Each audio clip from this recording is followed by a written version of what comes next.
Folks, Black Star Network is here. Hold no punches. I'm real revolutionary right now. Support this man, Black Media. He makes sure that our stories are told.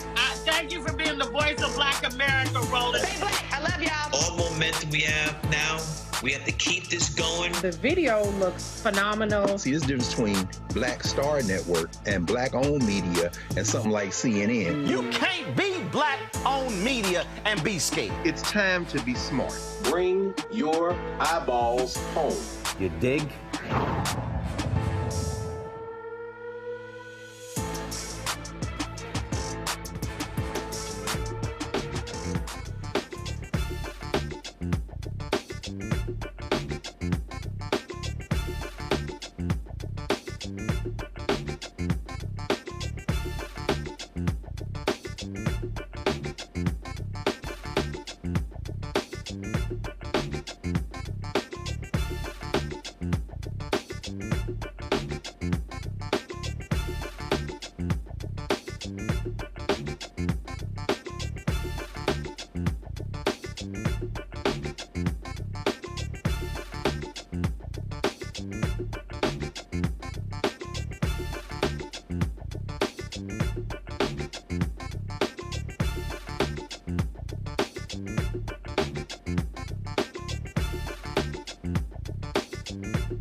Today is Wednesday, May 8th, 2024. Coming up on Roland Martin Unfiltered, streaming live on the Black Star Network. Georgia's new voting laws are being likened to Jim Crow laws, with civil rights groups saying it is a clear case of voter suppression. Melanie Campbell, President and CEO of the National Coalition on Black Civic Participation, will join us to talk about its impact. In Pennsylvania, the GOP representative, Scott Perry, heard on a leaked audio recording, claims the KKK is the military wing of the Democratic Party.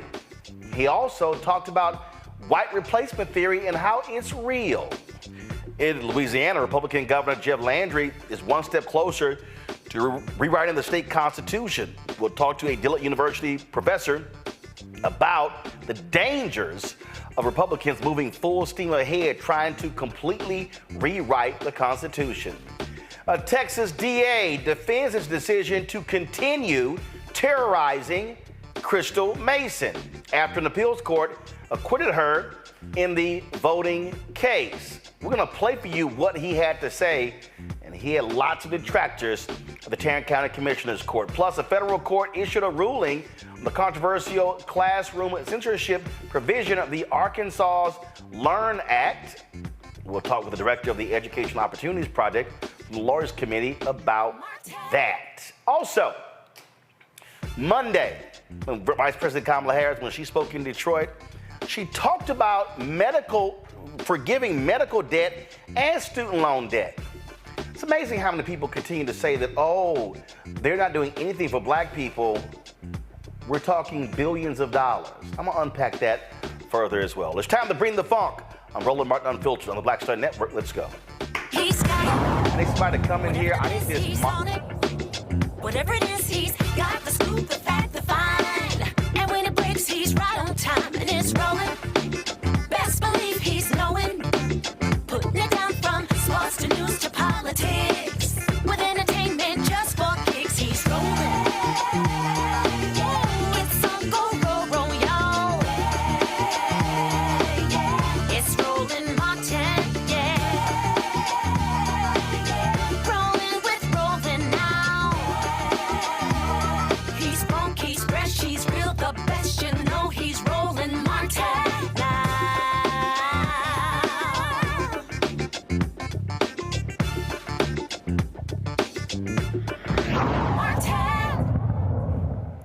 CNN obtained an audio recording of Pennsylvania Congressman Scott Perry, Republican, making disparaging comments about migrants and claiming the KKK is the military wing of the Democratic Party. Perry made the remarks in a closed-door meeting with other lawmakers Tuesday during a House Oversight Committee member briefing. It was on the origins and implications of rising anti-Semitism in higher education. He also touted how replacement theory is real. Listen. But here's where I have a problem. This refundable tax credit. See, my folks get up every day. They get up early. It's usually dark. They put their kids on the school bus and they go to work to afford their bills. By the way, which they can barely afford right now. They can't afford their groceries. All right, y'all, so that's Scott Perry right there. That's him on the floor, you know, running his mouth as usual on the floor, talking about, now mind you, this is one of the same people who was very much involved in trying to overturn the election. Now, he's real good with conspiracy theories and all of this sort of stuff. We're going to play the audio for you in a second, but this goes to show you what you're dealing with. Like, he's one of the top Republicans that Donald Trump looks to and MAGA Republicans look to, and this is what they are all about. Let's talk about this with my Wednesday panel. I'm glad to have everybody here. Joining me is Scott Bolton, attorney here in D.C., former head of the Political Action Committee for the National Bar Association. Also, Robert Patillo, host, People, Passion, and Politics, News and Talk 1380 WAOK, who's also running for judge there in Atlanta. Rebecca Carruthers, Vice President, Fair Election Center out of D.C. Glad to have all three of you here. So here's what you're dealing with here, Scott. You're dealing with Republicans. This is what's hilarious. So he calls the KKK the military wing of the Democratic Party. But if I'm correct, the KKK endorsed Donald Trump, and they stand with Republicans. Which party actually defends Confederate monuments? Which party actually supports Confederate history days? Republicans. And they also are, again, Democrats are trying to bring in these migrants, these illegal immigrants, to replace us. Well, Scott, white people stop having kids. The white fertility rate, no, but it's just true. The white fertility rate is extremely low. That's just a fact. And so this literally, I mean, all you're hearing from him, that's this. It's white fear. How the browning of America is making white folks lose their minds. That's all this dude is about. And what he's articulating is exactly what Tucker Carlson did on Fox News, other people on Fox News. This literally is the worldview of Fox News conservatives and white Republicans because they are scared to death of the browning of America. Yeah, and they're the same party that's against DEI, the same party that has this creation in their own mind that somehow critical race theory is taught at the grade school level or high school level or even the college level. But Roland, let me tell you what's even more dangerous about Scott Perry's rhetoric, right? What's more dangerous about Scott Perry's rhetoric is, what you're not reporting on, is the people he were talking to, other lawmakers, right? That they listened to it and did not interrupt him, correct him, or denounce him in that meeting. You want to stop racism in this country and race discrimination? White Americans who are silent in the face of this racial oppression and this racial rhetoric and BS, right? They need to stand up and not just be anti-racist and say, oh, no, I'm not a racist. They need to be anti-racism. So when their colleagues speak like this, that they correct them, they denounce them, and they find it unacceptable. Because until white America stands up and does that, then this poison running through 30-40% or more of the Republican Party, of MAGA, and those who certainly don't want to see 2043 or see something wrong in our democracy, when and if we become a country of color, we will never stop this generational racism. And so I'm not just critical of Scott Perry, I'm critical of those who listened, received that information, but didn't denounce him or correct him in that meeing or outside that meeting. Rebecca, this is the quote here. The KKK in modern times, a lot of young people think somehow it's a right-wing organization when it's the military wing of the Democratic Party. Decidedly, unabashedly racist and anti-Semitic. Then he said replacement theory is real. They added white to it to stop everybody from talking about it. And then he says that he's happy that people are here that are here legally, but he also talked about, these folks who are migrating here who are un-American. Quote, what is happening now is we're importing people into the country that want to be in America but have no interest in being Americans, and that's very different. And to disparage the comments is to chill the conversation so that we can continue to bring in more people that we never met that are un-American. Now, of course, he goes, my remarks were twisted. Quote, once again, the radical left twists facts in order to silence conversation about its own crimes and Biden's intentional failures to enforce laws and close or regulate our borders. My point is proven yet again. When the left loses an argument, it debases and smears instead of engaging in debate on merits. First of all, there are no merits to the conversation. There is no debate. This, though, Rebecca, this is the Republican Party. This is what they're running on. This is what they believe. When they say it, believe them, because this is what they are putting in place in terms of policy. When you got Republicans in Texas and Florida who literally are passing laws saying cities cannot order water breaks from people who work outdoors, they don't mind migrants falling dead in the fields or outside working, because they're like, we're going to outlaw water breaks and heat heat breaks. These people, they have no decency. And so what you're seeing is a Republican Party today appeals to white racists. Yeah.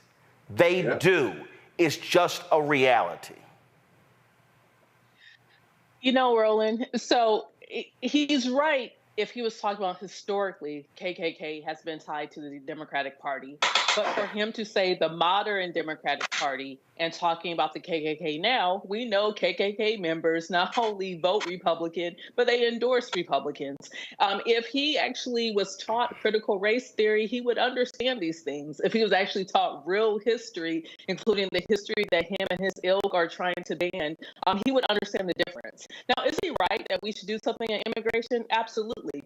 But where he starts to veer off again is saying that the people who are coming into this country, they want to live in America, but they are un-American or they don't want to be American. And much like Kendrick Lamar over the last week got us into a debate of what it means to be a Black American as an ethnic group, I think we should have a conversation around this. What does it mean to be an American in America? Because there is a wide variety of what it means to be American, but maybe it's time for us to distill it and to actually contemplate and to talk about it. I think his colleagues should have pushed back and asked him, so what does it mean to be American? How are these people un-American? After all, aren't they coming to this country to live out the immigrant story and to seize the American dream? And so it sounds like Scott Perry, just like maybe his play cousin Rick Perry, just is spouting a bunch of nonsense. Robert, go to my iPad, Henry. This is David Duke in July 2020 endorsing Donald Trump and then also endorsing Tucker Carlson for VP. This is former KKK leader David Duke. Now, in 2016, we also saw a KKK newspaper. Who did they endorse? They endorsed Donald Trump. And so of course, that was in November 2016. Go to my iPad here, right? KKK newspaper declares support for Trump.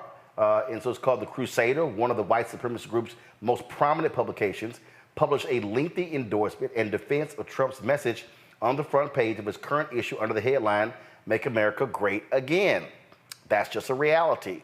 When you saw those white boys with their tiki torches in Charlottesville, guess who they were standing with? Donald Trump. And so that's what you're dealing with. Now, is it true historically the KKK? Yeah, those were Southern Democrats, Southern Dixiecrats. Where did many of those Southern Democrats go after the National Democratic Party began to support civil rights? I quite remember the Southern Manifesto in 1948, where they met in Mississippi. They ran Strom Thurmond as their candidate. And so those Southern Dixiecrats were against the National Party supporting civil rights. They really had to split in 1964 when Senator Barry Goldwater did not support the Civil Rights Act of 1964. And guess what then happened? Many of those Southern Dixiecrats, they became Republican. Those are historical facts, Robert.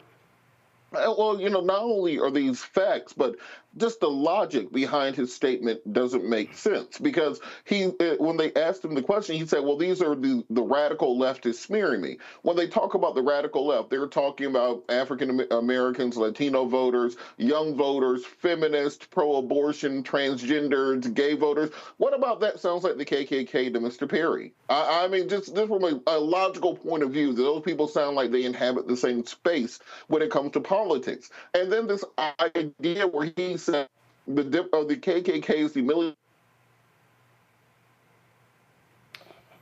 All right, Robert. Okay, Robert, 1 second. Robert, your signal froze. Hold on, Robert. Robert, your signal froze. Now go ahead and start. Go ahead. Okay, I'm back in the game.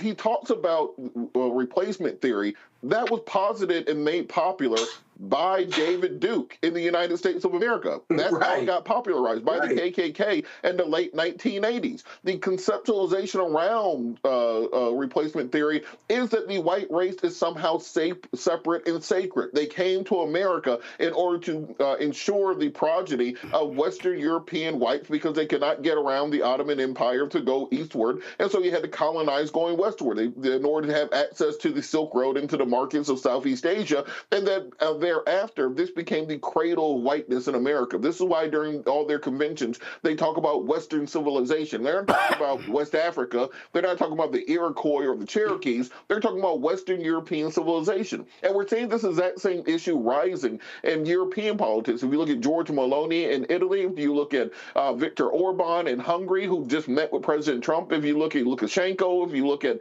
the Tories in Great Britain with their Rwanda policy to deport all African migrants to Rwanda, we have this type of white xenophobia, which they believe they are being outproduced and they will become a minority on this earth, and the rest of us will treat them the way they treated the rest of us for the last 500 years. So I would love from Mr. Perry, and more so, maybe Byron Donald was in the room.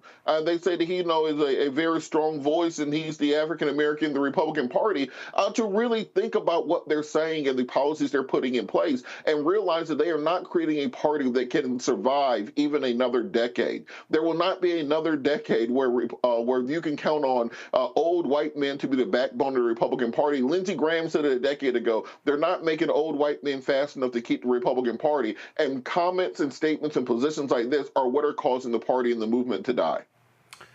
They are exactly who they are. All right, folks, hold tight 1 second. We come back. We're going to chat about the voter suppression law that has now been passed in Georgia. What will be the impact on the election in November? Also, the South Carolina Supreme Court rules, you have the right to ask cops some questions. They blast a cop in South Carolina for viciously beating and tasing a man who dared to question them on his own property.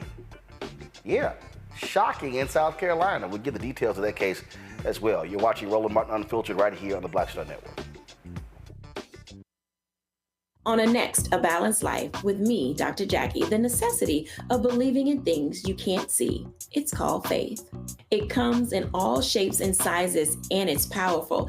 And it's a big part of being able to live a balanced life. The valley I experienced being a cancer survivor was one where my footing was completely unstable. I had no idea what to do. And in that instance of not knowing what to do, I had to rely on faith. That's all next on A Balanced Life, only on Black Star Network. Fanbase is pioneering a new era of social media for the creator economy. This next generation social media app with over 600,000 users is raising $17 million, and now is your chance to invest. For details on how to invest, visit startengine.com/fanbase or scan the QR code. Another way we're giving you the freedom to be you without limits. Hello, I'm Paula J. Parker. Truly proud on the Proud Family, Louder and Prouder on Disney+. And you're watching Roland Martin Unfiltered.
Well, Georgia is being Georgia. Republicans there continue their constant and vicious assault on voting rights. I mean, not much has changed in that particular state when it comes to this whole issue. And so what they've done is pass more laws.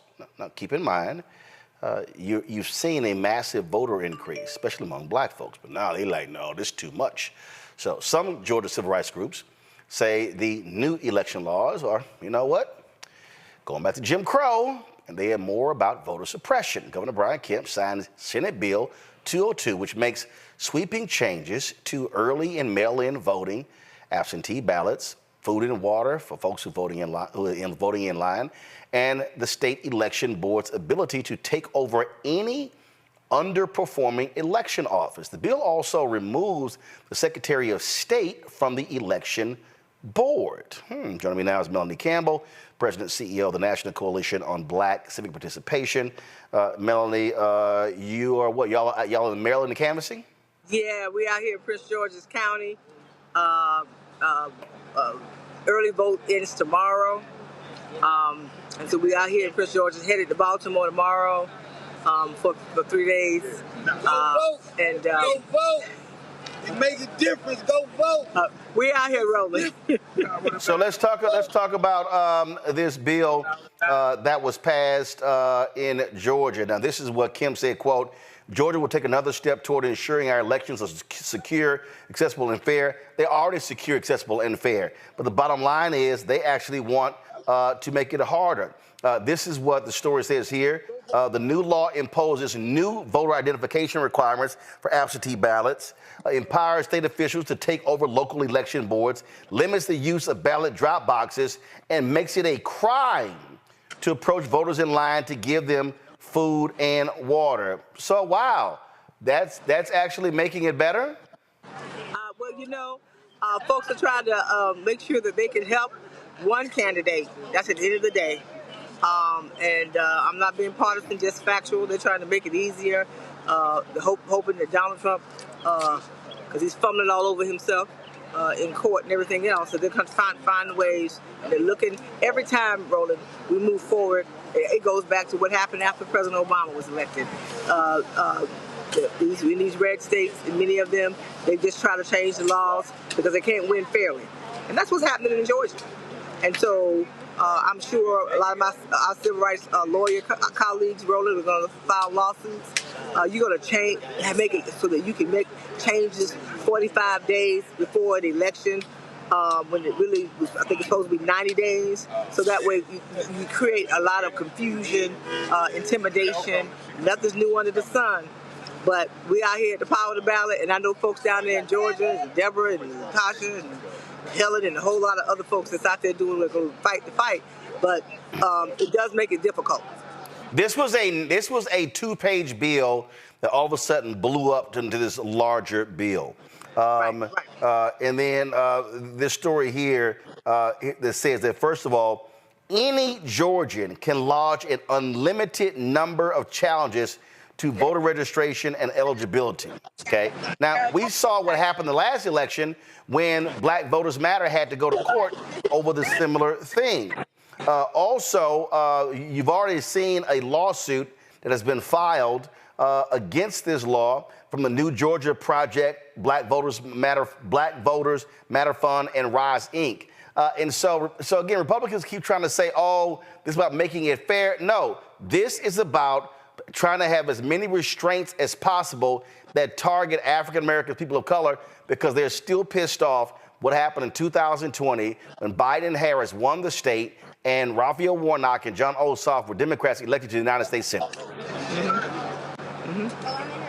Yeah, and see, that's the thing, Roland. They look at how in Georgia, in the 22, every election, they look and they study what works. Even when they passed those laws, we showed up in 2022 in Georgia. So they rewrite those and say, okay, what else can we, rather than try to organize themselves to win fairly, that's what's happening. And so folks are using Governor Kemp doesn't have to run again. So I'm sure thinking about what's going to happen next for him. So he doesn't mind signing a bill that is not just unfair, but it is it's the height of voter suppression, and that's what they're doing. I know we are organized, but you can't always organize out a lot of this stuff. You know, when you think from Shelby v. Holder to now, yes, we're winning elections, but there's elections that we're not winning because of this voter suppression. Indeed, indeed. Melanie Campbell, we appreciate it. Thanks a lot. Okay, thanks, Rebel. Bye. All right, keep up the good work. I'm going to go to you, Rebecca. Here's the whole deal, Rebecca. Here we go to my iPad. Story here says, as of February, state legislators in 43 states introduced more than 250 bills with restrictive voting provisions. That's according to the Brennan Center for Justice. And the bottom line is, it's Republicans. The Heritage Action for America, they had 20,000 conservative activists lobbying lawmakers trying to make these changes. What Melanie said right there, Rebecca, is correct. They studied what happened, and they said, damn, we lost in 2020. Change the law. Man, we lost some elections in 2022 midterms.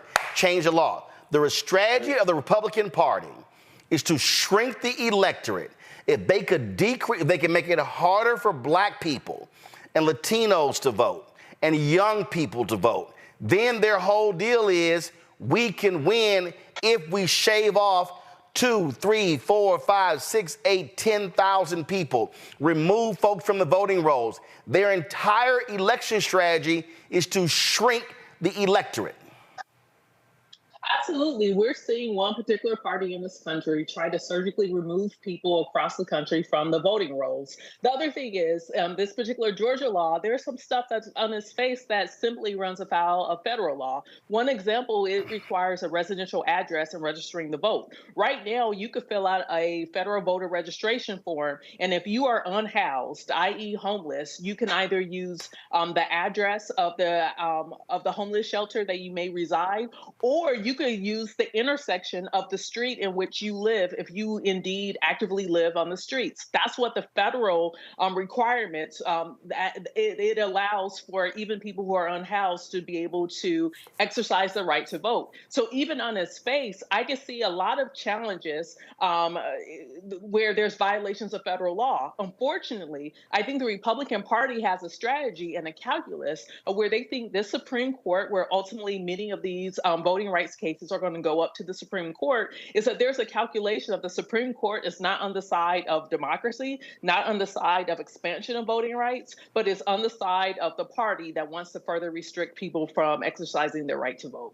Yeah, I mean, and bottom line is they don't want everybody voting. And in fact, Robert, this is in 2021.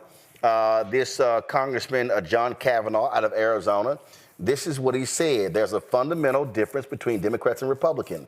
Democrats value as many people as possible voting, and then he says they're willing to risk fraud even though they actually can't show it. He said Republicans are more concerned about fraud, so we don't mind putting security measures in place that won't let everybody vote. But everybody shouldn't be voting. Not everybody wants to vote. And if somebody is uninterested in voting, that probably means that they're totally uninformed on the issues. Quantity is important. We have to look at the quality of votes as well. This is actually Republican political mantra. They make it clear they do not want everybody to vote because Republicans have said, if everybody has the right to vote, we lose. Well, this rolls directly into the first topic we were discussing with regards to the replacement theory and this fear that they have that they will be replaced and they will no longer be a political majority. What you have to do is change the mechanisms while you still have an opportunity to protect your rights and give yourself an outside voice, even when you're no longer the political or the ethnic majority. We've seen this happen globally. If you look at South Africa at the end of apartheid, the first thing they did was entrench laws within the judiciary and the federal bureaucracy there so they could maintain control of the economy, control of the court systems, and in large part, control of the mechanisms of government, despite not having a political or ethnic majority to do so. We saw this in Kosovo prior to the dissolution of that nation in the late 1990s. This happens again and again globally. We see this currently taking place in Pakistan with Imran Khan and his majority party, where they're attempting to maintain power despite not having the ability to marshal a majority of the vote. This all comes down to, as most Def said, you start keeping pace, they start switching up the tempo. They want to ensure that they are, instead of the voters pick. All right, Robert, we're losing you again. So you still there? Okay. Yeah, still here. Okay, all right. So I don't know, Robert, if you're on Wi-Fi, you need to be on a hard line on Ethernet. That's why it keeps going out. But go ahead and finish your comment. Well, the point is that voters have to be very cognizant of these things taking place. Very few people pay attention to state and local elections. The federal election is all well and good. The action is taking place on the state and local level. We have primaries coming up in Maryland and in Georgia and all across the country. We have state and local races that are going to be affecting people. I encourage folks to get involved right now on these races. Don't wait till November. November is too late. You got to deal with these issues currently, because that is where these decisions will be made. Scott, here's the reality. Republicans are locking their lips right now. They flat out are saying, hey, if we, matter of fact, I'm going to go ahead and just use this language. Back in the early 1900s, when they passed a law in Virginia that kept folks who were incarcerated from voting, the quote from the lawmaker was, we don't want the darkies to vote. That was the quote. The reality is, in 2024, Republican Party, they don't want the darkies to vote. They don't. And matter of fact, they love it when black voter participation goes down. They love to hear black people say, oh, man, I'm not voting. They love it because what it says is everything that we've been doing is frustrating them to no end. And you know what? We're good. And check this out. Check this out. There's a guy named Paul Weyrich. Paul Weyrich is literally the #1 person in the Republican Party when it comes to voter suppression. Heritage Center, still very much involved in politics.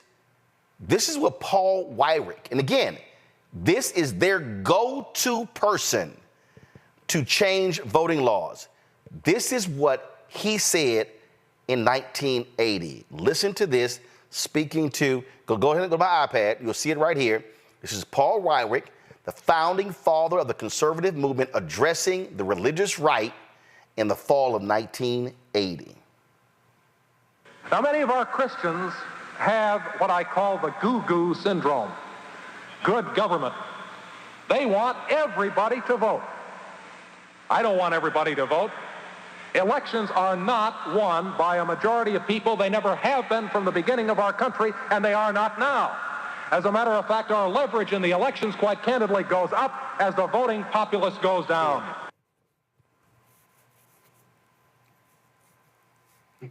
Now, maybe some people who are watching miss that because, and I can't reiterate it enough, the person who is speaking, y'all, this is someone who the Republicans to this day, they go to him for advice and counsel on voting laws, who leads these efforts? The Heritage Foundation. That's who he used to be with. This was and is the agenda of the religious right, also known as white conservative evangelicals, and they are the core supporters of Donald Trump. Listen to what he says, because black people, Latinos, women, young people, Asians, Native Americans, he's talking to you. Have what I call the goo-goo syndrome. Good government. They want everybody to vote. I don't want everybody to vote. Elections are not won by a majority of people. They never have been from the beginning of our country, and they are not now. As a matter of fact, our leverage in the elections, quite candidly, goes up as the voting populace goes down. Scott, our leverage goes up when the voting population goes down. Yeah, but I'm sitting there listening to that, and then the prior posting also, I kept thinking how un-American those lines are. That No, Scott. Yeah. Actually, it's not. No. It's not un-American. Whoa. No. Here's why it's not un-American. I've read the Constitution several times as a lawyer. It's one man, one vote. No, Scott, hold up. No, Scott. I'm sorry. I know you're a lawyer. One man, one vote. Get that, baby boy. Scott, one man, one vote is not in the Constitution. Oh, well, I tell you what, it should be. No. Hold up. Here's what the reason. I'm glad you said this, but I gotta correct you. It's Alpha. Gotta correct this Kappa. Let me help you out right here. Talk to me. Come on. Because you said this is un-American. No, actually, what he described is actually American. When this country was created, the people who were supposed to hold the power were male landowners. Regular, ordinary people were not supposed to hold power. The creation of the Constitution was the creation of landowners. Originally, House members and Senate members were not elected. They were chosen by state legislatures. In fact, in Bush v. Gore, in that decision in 2000, Supreme Court Justice Anthony Scalia literally said that there is no affirmative right to vote in the Constitution. And so this is what Republicans have been leaning on. And so their desire, they know they can't go all the way back to the original intent of the framers. But their desire is, how can we severely limit it to where we then hold their power? And remember, they pushed forward that crazy legal theory that the courts had no control over the legislature, and the legislature could do whatever they wanted, including overturn the popular vote in a state. But that doesn't make them right. I agree. What makes you wrong, let me just tell you, that the Constitution, see, they're originalists. The Constitution is a living document, right? It is the base of our democracy, but there are three branches of government, including the legislature and the judiciary, that have long since interpreted and added to state constitutions, whose states really do control who votes and how many people can vote, as well as the judiciary that has interpreted the Constitution over 200 plus years. And so if it is a living document, then you've got to continue to interpret it. And I can tell you that more people voting, one man, one vote, may not be in the Constitution, but it certainly is in the case law, it's certainly in state constitutions, and it is fundamentally anti-American if you're going to have a democracy and say you want less people to vote.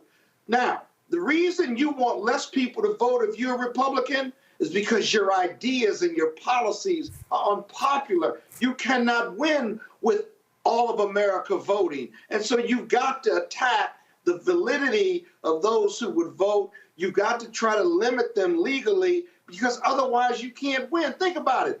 if the Republican Party's policies and they had support from the majority of Americans, you wouldn't need to suppress a vote. You'd want more people to vote.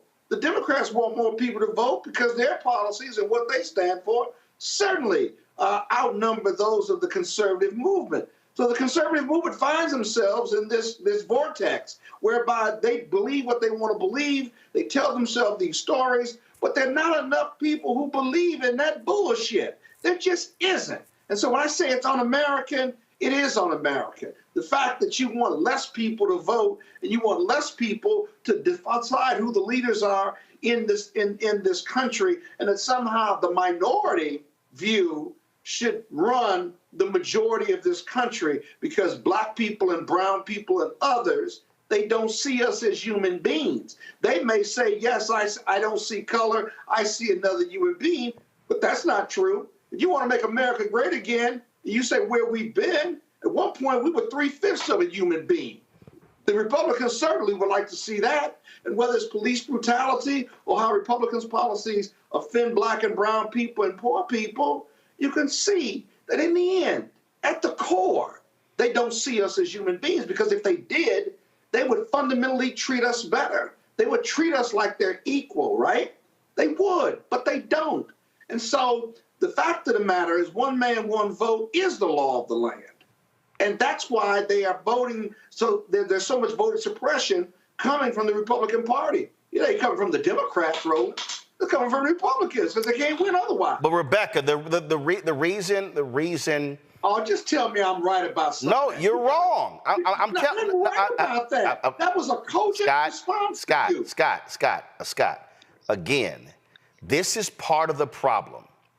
Part of the problem is that, and I'm trying to walk you through it. This is why we're having the voting battles right now, because the U.S. Constitution does not explicitly state that every person has a right to vote. You've had it placed in some state constitutions. Alicia Reese, who was a former state legislator, who's now a Hamilton County legislator, was trying to get a Bill of Rights in Ohio, Rebecca, that would specifically assert that every Ohioan has an absolute right to vote. If that was placed on the ballot and in the Constitution, that provision alone, Rebecca, would invalidate a lot of these voter suppression efforts. And so, hold on, Scott. Roland, before you go to her. Scott, hold on. Scott, hold on. So, Scott, hold on. So, when you study the Republican playbook, Rebecca, what they are doing is they start with the premise that because there is no affirmative right to vote in the U.S. Constitution, and because, where Scott is correct, the vote falls to the states, their whole deal is we now get to decide whatever we want when it comes to voting, which is why they oppose the John Lewis voting rights bill and the federal bills, because they say that is federal overreach. People watching need to understand the basis of their argument and what they're doing and why they're doing it, and it's based upon there is no affirmative right to vote in the Constitution. Rebecca. So the concept of voting is in the Constitution. However, the who, what, when, where, why, and how is not laid out in the Constitution. And I think from the Republican viewpoint, their viewpoint is, hey, we're not taking away the idea of voting. We're just restricting and determining who gets to vote, when do they get to vote, how do they get to vote, and then the different layers, right? And then we've also seen that the federal government has stepped in and said, hey, we regulate federal elections. So what you all do with state and local elections, that's up to the state. But when it comes to federal elections, when it comes to determining who is eligible to vote in federal elections, that is the federal government, full stop. So now we're here. So if we actually want to enshrine the right to vote, the affirmative right to vote, then yes, it needs to be added to the Constitution. Otherwise, we're going to have this every generation pendulum swinging back and forth with court cases, depending on what type of court we currently have. And that's going to further continue to restrict the right to vote or constrict the right to vote, or it's going to continue to expand the right to vote, which is also why we're here. And we're now seeing Republicans are going state by state, and they're trying to change who gets to vote on a fundamental level. But the only particular elements of the ballot box that state by state can be impacted is state and local elections. Robert, I'm about to invoke former Congressman Jesse Jackson Jr. He had a book called More Perfect Union. Mm-hmm. And in that particular book, he talked about the need for several constitutional amendments. And one of those amendments was a constitutional right to vote. Because to what Rebecca said and to what Scott said, that the reason that we keep having these battles is because there is no constitutional right to vote. It's assumed, it's inferred, but it's not, I'm trying to tell you. So what about the Voting Rights Act? I'm sure glad you brought that up because again, Justice Antonin Scalia, who was a leader of the right, go to my iPad, Henry. This is what he said. He called the Voting Rights Act, Section 5, a racial entitlement and a violation of state sovereignty. From this article in the Washington Post, in his view, it unfairly, unnecessarily treats 7 southern states, plus Alaska, Arizona, and parts of 6 others, differently from states not covered by the act. The Wall Street Journal, they had a piece that says he called the act a form of racial preferment that affected only African Americans while ignoring the white population. So, fast forward to Shelby v. Holder. Justice John Roberts, in invalidating Section 5, they literally suggested that and said that because only certain states were targeted with the Voting Rights Act, that was inherently unfair. They basically, Robert, took the Scalia argument. This is the Scalia argument. They took the Scalia argument and made that the law of the land, and that's how Section 5 was invalidated. And so so even with the Voting Rights Act, and let me be real clear, the Voting Rights Act does not explicitly say you have a right to vote. It says they cannot prevent you from voting. Again, Republicans have been playing this game. But I'm going back to former Congressman Jesse Jackson Jr. Robert, he gave a speech on November 22nd, 2003. Here we go to my iPad. And this is what he said. And this right here, position paper presented at and of course, Jessica would know this, at the Fair Vote Claim Democracy Conference at American University's Washington College of Law. He said, quote, most Americans believe that the legal right to vote in our democracy is explicit, not just implicit, in our Constitution and laws. However, our Constitution only provides for non-discrimination in voting on the basis of race, sex, and age in the 15th, 19th, and 26th Amendments, respectively. The U.S. Constitution contains no explicit affirmative individual right to vote. Even though the vote of the people is perceived as supreme in our democracy, because voting rights are protective of all other rights, the Supreme Court in Bush v. Gore constantly reminded lawyers that there is no explicit or fundamental right to suffrage in the Constitution. Quote, the individual citizen has no federal constitutional right to vote for electors for the President of the United States. He writes, Chief Justice William Rehnquist and Associate Justice Antonin Scalia besieged Gore's lawyer with inquiries premised on the assumption that there is no constitutional right of suffrage in the election of a president, and state legislatures have the legal power to choose presidential electors without recourse to a popular vote. Quote, in the eyes of the court, democracy is rooted not in the right of the American people to vote and govern, but in a set of state-based institutional arrangements for selecting leaders. So, Robert, what former Congressman Jesse Jackson Jr. was advocating for was a federal constitutional right to vote. In the absence of that, the work of Alicia Reese and others was saying, hey, let's put this on the ballot in the states. Because if you now put that in the state constitutions, then every time they try to outlaw ballot boxes and change voting locations, they can't do it. Because the law says you have an affirmative right to vote.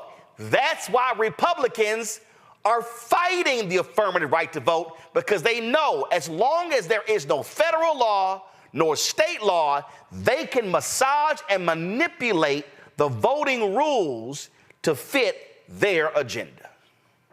Yeah, and for people who think this is an esoteric exercise, that is the exact segment that John Eastman cited in the Trump fake electors case in order to justify the state legislature of places like Georgia and Arizona to be able to send their own electors, because since there's no federal protected right to vote and the state legislature can pick the electors, the argument is that they could override the electors who were sent to Washington, D.C. So we're going to get a decision on this before from the Justice Department during the Trump fake electors trial. And I just to the point on this right to this federally protected right to vote in the Constitution, Gil Scott-Heron said it 50 years ago, the Constitution is a noble piece of paper, but free society is struggling and is dying in vain. Democracy is ragtime on the corner, hoping for some rain. We are living in a situation right now where our democracy is so tenuously affixed, where we can fall from democracy to autocracy into fascism very quickly because of these forces that are seeking to take the gains that we've made over the course of the last century away. And we have to pay attention to that. We have to be motivated by that. I've seen more social media activity about Kendrick Lamar and Drake in the last 2 weeks than anything about any election going on in this country right now. And we cannot be that generation falls asleep at the switch, does not pay attention, and gets drugged back into that 19th and that 18th century view of the American democratic experiment, where we're simply going to have government by Elon Musk and by Jeff Bezos and by the millionaire and billionaire class, because those are the new land-owning white men. If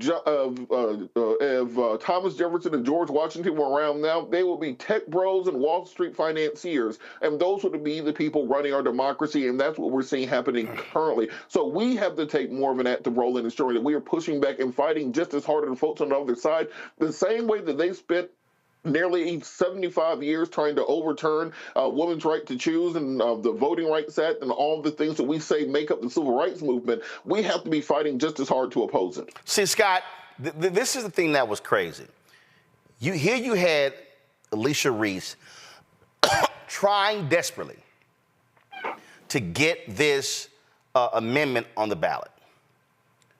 For years. This was several years ago. I had her on the show. I had her on Tom Joyner Morning Show. And you know what? All of these smart-ass, largely white progressives didn't do a damn thing, didn't lift a finger, and they were so fixated on, oh, no, if we just win. Well, your ass can't win if they keep changing the laws. So what happened? Remember, then Congressman Jesse Jackson Jr., this is in 2003. What happened? Well, Trump wins Ohio by 450,000 votes over Hillary Clinton in 2016. They control the state Supreme Court. They control the governor's mansion. They control the legislature.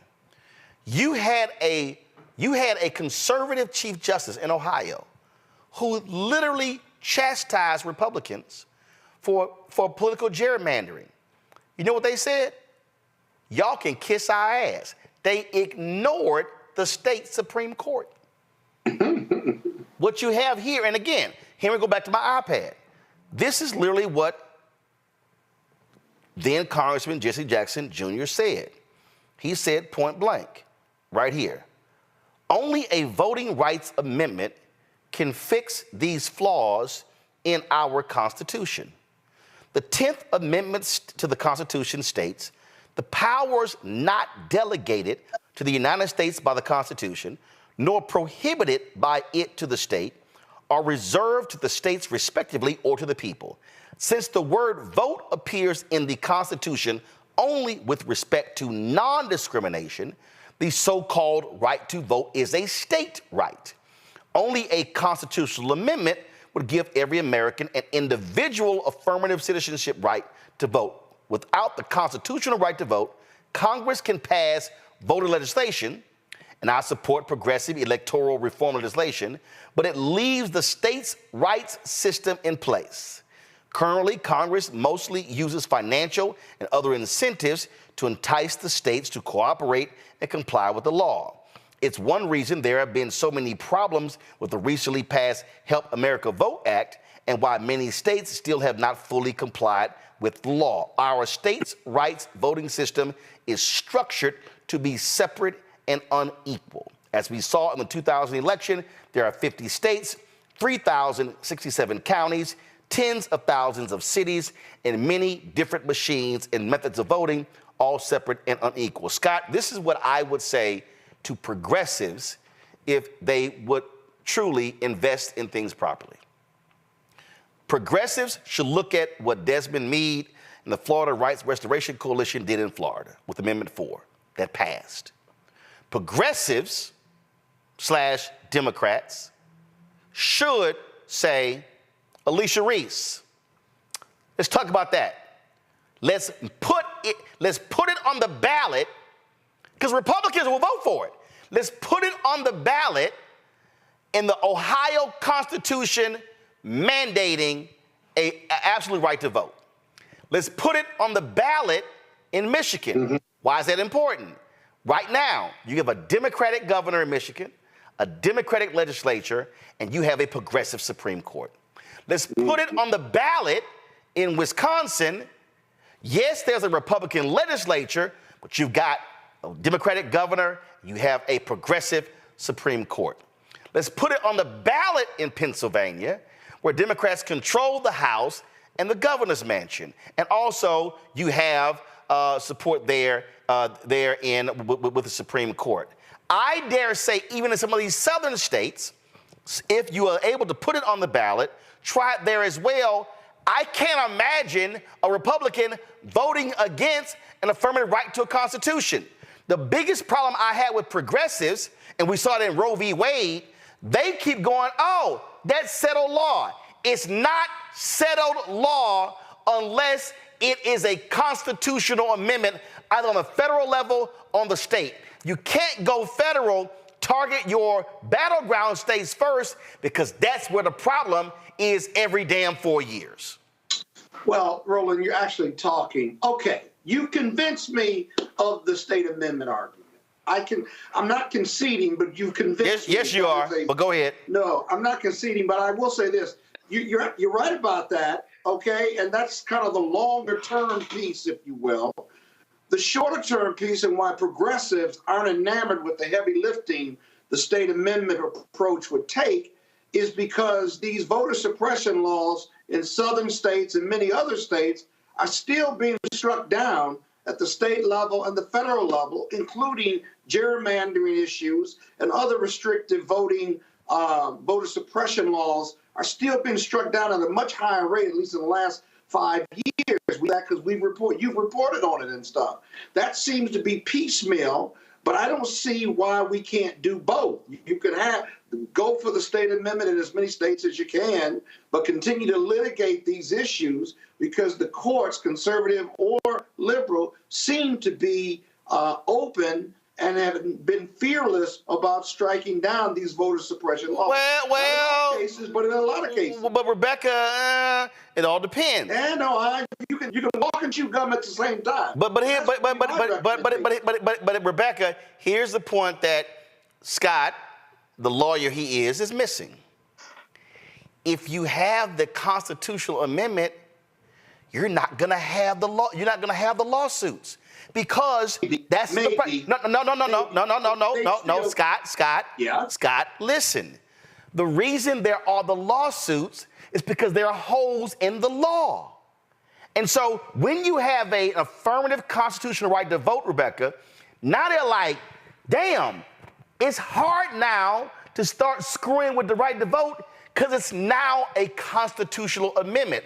As long as it's a rule, as long as a legislature could change it today and change it tomorrow, it ain't that easy to change a constitutional amendment. And that's my point. Rebecca, go ahead. But look how hard it is to change the Constitution or to amend it. That's a huge lift. No, Scott. What you're articulating is exactly the biggest problem that progressives have done. Republicans saw what happened with Ward Conley in California with affirmative action. They funded it, they put it on the ballot, it became law. The Florida Rights Restoration Coalition was really the first time progressives actually got behind a constitutional amendment for the state.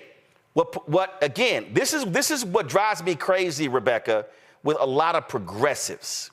What they do is they go, well, let's just keep electing progressives, but they keep ignoring the law. So they've lost Supreme Court races. It's the Supreme Court will make decisions based upon that constitutional amendment.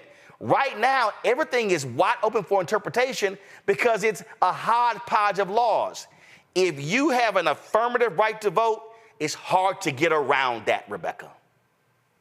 So I really appreciate us having a foundational conversation because I think it's really good for the audience to spend some time to really talk about some of the undercurrents so they understand what's happening in the news and why it's happening and why it's playing out the way it is. So I think it's important.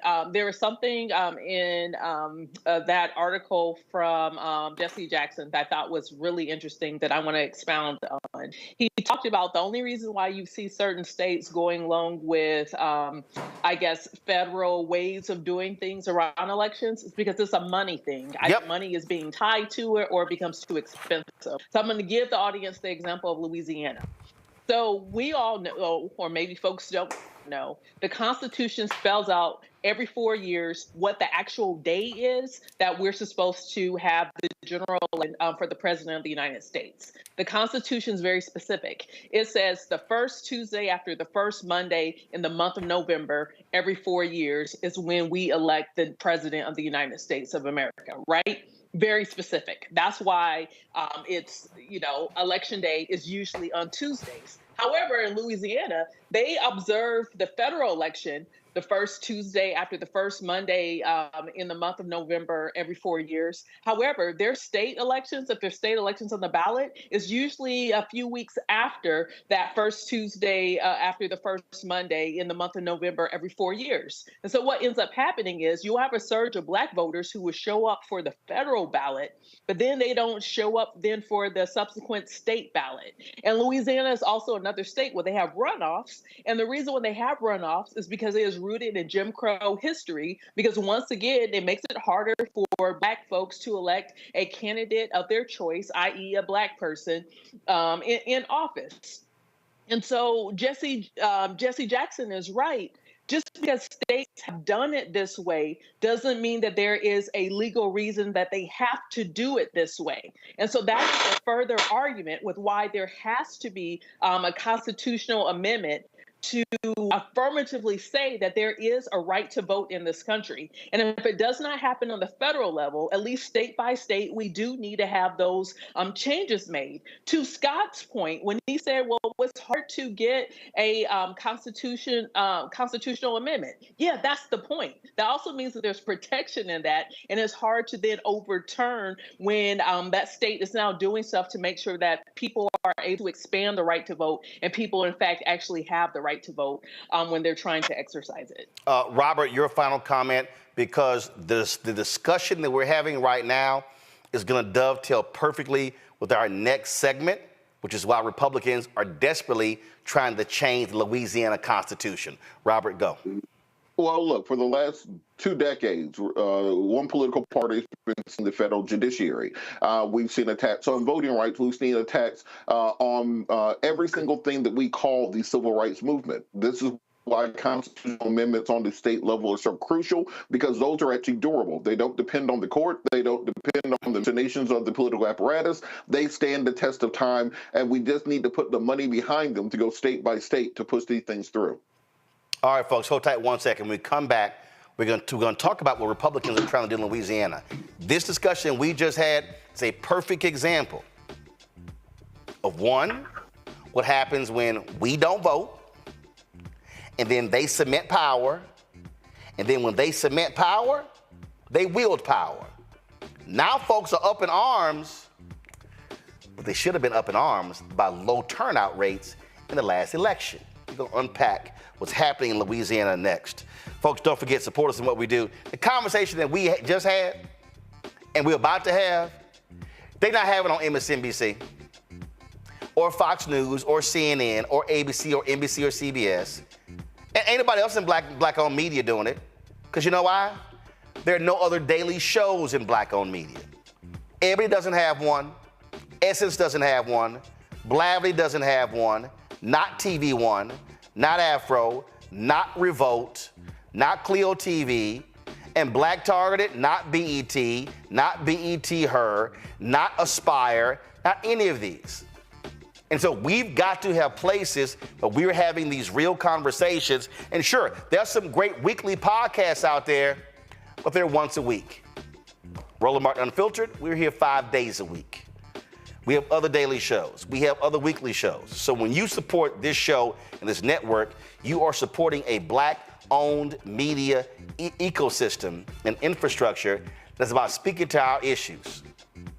I don't give a shit about Drake and Kendrick Lamar going back and forth. I do not care, because that has absolutely no impact on the future of black folks in this country. Everything we're discussing impacts us in every way possible. Senior check and money order, P.O. Box 57196, Washington, D.C., 20037-0196.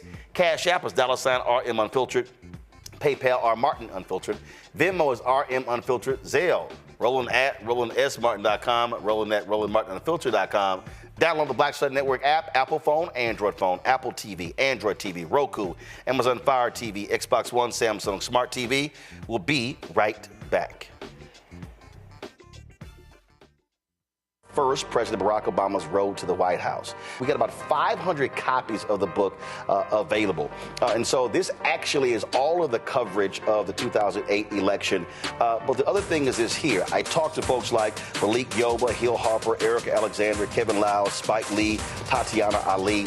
But there's a lot of behind-the-scenes stuff in here as well, where I talked about some of the stuff that went down at CNN. Also, when you go through here, a lot of the photos that you see in here, photos that I actually shot, photos that were my time at CNN. And so what I decided to do, because one, I published the book and I own it myself, is that so I said, you know what, I'm going to slash the price to $10. And so we're going to have shipping and handling $5.99. I'm going to personally autograph every copy. I'm not reprinting the book. So once we are sold out of these 500, that's it. They're gone. So you can go to RolandSMartin.com/the-first to get a copy of this book. Everybody who orders this book through the website, not on Amazon, only through RolandSMartin.com, I will personally autograph and mail you a copy of this book. It's all of the coverage, the actual interviews that I did with him. And just to show you, of course, when it came out, there's actually even in here the interviews that I did with him and Michelle Obama, which won TV One cable networks its first 2 NAACP Image Awards. And so all of that for $10. Shipping and handling is $5.99. So go to RolandSMartin.com the first and order your copy today. This is Essence Atkins. Mr. Love King of R&B, Raheem Devon. It's me, Sherry Shepard, and you know what you watch. You're watching Roland Martin Unfiltered.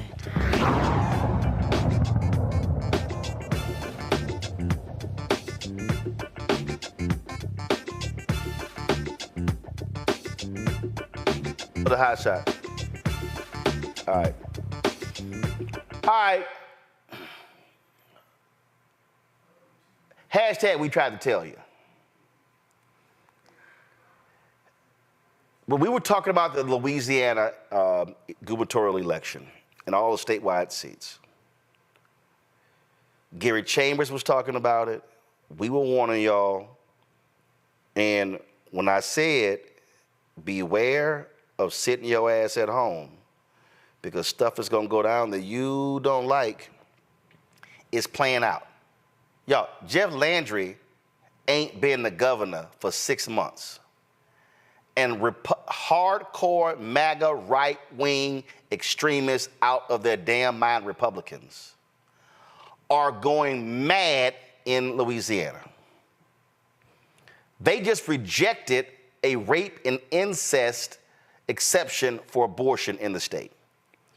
Jeff Landry has been threatening to withhold critical infrastructure funds from the city of North Carolina unless the DA prosecutes women who have abortions. Now, Republicans, now it's the Holy Grail. They are moving expeditiously to rewrite the state constitution. The state house just voted to advance the bill calling for a constitutional convention. The bill is now headed to the Senate for debate. If passed, the constitutional convention will take place in August. Trust me, folks, they don't need any Democrats' opinion or advice on nothing. Dillard University political analyst Dr. Robert Collins joins us now from New Orleans. Doc, glad to have you here.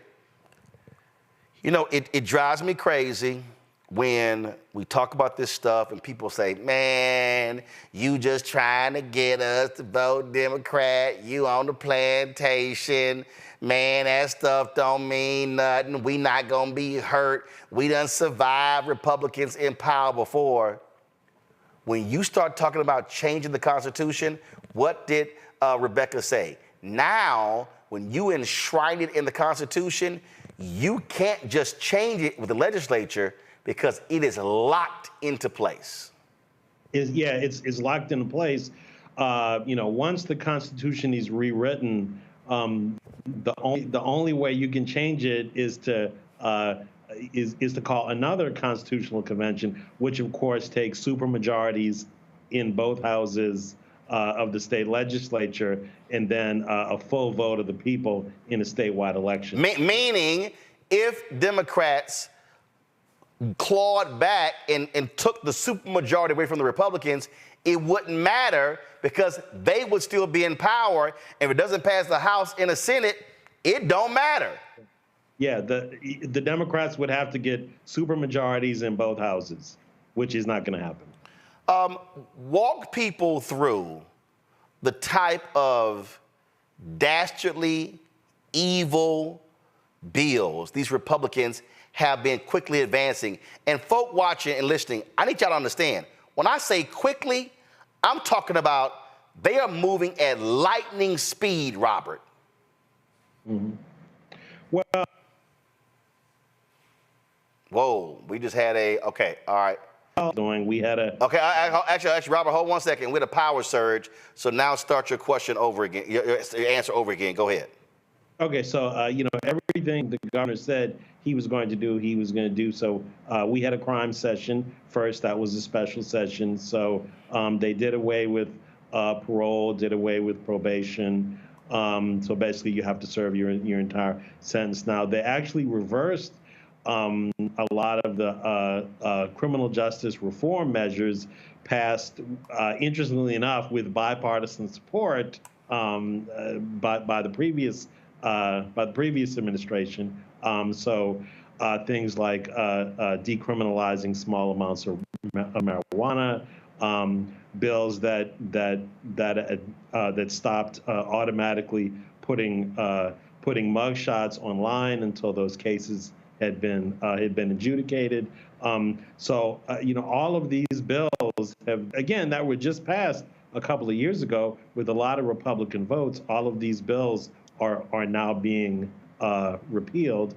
We have probably the strictest abortion law in the United States. I know there are a lot of very strict abortion laws in the United States now in the South. But ours is probably the strictest because it has no exceptions for rape or incest.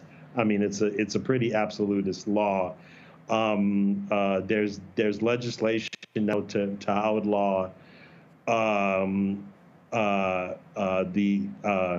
the abortion pill. So if in theory, if citizens were to get abortion pills in the mail, they could send police, and if the police catch you with it, you can be charged with a crime, even though you would have had the pill shipped in from somewhere that's legal, and they're still legal under federal law.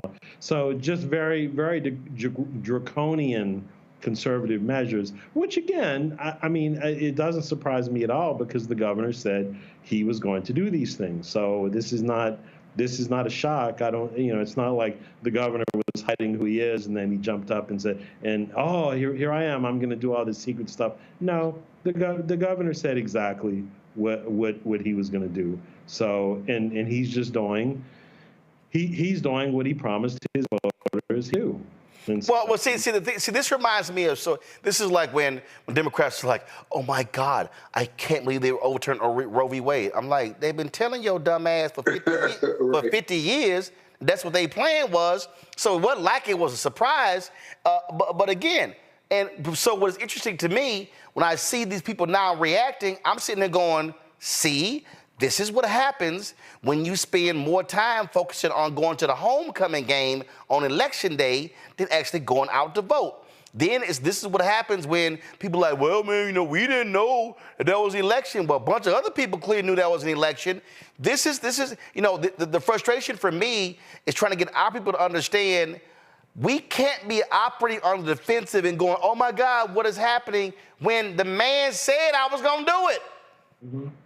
Well, what's interesting is just recently we had a committee form of former elected officials. There's at least one former mayor. There's some other former local in the city of New Orleans, supposedly to protect the city of New Orleans from any home rule charter changes or any attacks against our governing structure from the governor. But my first question was like, okay, well, where were these people during the election? Right. Instead of organizing now, what they should have been doing if these were issues that if they didn't want the home rule charter to change, they didn't want governance structures to change, they should have been registering the people to vote and then making sure people turned out on election day during the gubernatorial election. And this is nothing new. I mean, in recent elections, in Orleans Parish, in the city of New Orleans, if we can get 20% of the vote to turn out, we're doing great, So it's just 25%. That would be outstanding for us. And so we just see continual low voter turnout in Orleans Parish, and now we have public officials organizing because they're upset that the home rule charter might get changed. But this organization should have been, months ago, really years ago. And the primary organizing that you should have done is getting people registered to vote and then making sure people turn out on election day so that their voices can be heard. Well, and this is why, for me, the reason why this is just children like just grates at me is because I hate playing on defense. I hate being emotional when, if you go on offense, you can stop it from happening before it goes in. Look, you may not prevent the Republicans from controlling both chambers, but you damn sure could have stopped it from having a supermajority, which now means they got to at least talk to the other side to get something passed. Now, they ain't got to talk to anybody. They can do whatever the hell they want to and tell Democrats, y'all sit over there and talk all y'all want to. We going to run this show, and y'all just sit there and be quiet. Yeah, it's true. It's true. The Republicans do not need a single Democratic vote to pass any of those bills. They don't need a single one. All they have to do is just hold their caucus. Yeah, hold their caucus together. I just said my title was I had a different title just now. So what about what about the this Constitutional Convention? I'm gonna go to questions from my panel in a second. What about simple majority, Supermajority. So, or is it 2/3? So can Democrats stop anything, or can Republicans just run roughshod, do whatever they want? So, what are the rules of this constitutional convention? Yeah. So because okay, so it takes 2/3 votes in both houses to call a constitutional convention, which is and so they've already passed it in the House. They're debating it in the Senate now. There were some amendments made to the governor's version. It's going to pass the Senate. We don't know exactly what form it's going to pass. I'm sure the Senate's going to introduce their own amendments. It's going to be changed. It's eventually going to pass in some form, and then all of the state legislators are going to become delegates to this convention. The governor, under the current legislation, he will appoint 27 members, and the 27 members from outside of the legislature will become delegates, and then they will just sit as a body, and then it'll again, under the legislation could change, but under the current status of the legislation, basically the committees will meet, and the Constitution will be written or rewritten, and then it just has to be passed by majority vote. But then, of course, it has to be put on the ballot, and it has to be voted on by the citizens of Louisiana, and the citizens of Louisiana have to ratify it by an up or down vote, so by a simple majority. So right now, it'll be on the ballot during the November presidential election, and the citizens would get a vote, and it would be ratified by a yes or no, up or down vote of the citizens. So they want to have this constitutional convention in this August, and it go on the ballot this November. Correct. So if black folks rise up, and if sane white folks rise up, whatever they do can actually be stopped and not implemented, but that's going to require turnout. Correct. I think the best shot if for people to stop it, I don't really, at this point, I don't think you can stop it, the new Constitution from being rewritten. The chance to stop it will be when it actually gets put on the ballot, because then it's just a simple majority vote, it's an up or down vote. So then it's a question of whether or not people decide to turn out and vote again. And I mean, let's be clear, there are a lot of white folks too that I think that are going to turn out, that are not happy about it. Not so much about the concept we don't need a new Constitution, but Roland, last time we rewrote our Constitution, which is 774, it was a 2-year process, and it involved sort of like a road show where legislative committees traveled all over the state and asked citizens what they wanted in the Constitution. And there were a lot of public meetings, and there was a lot of.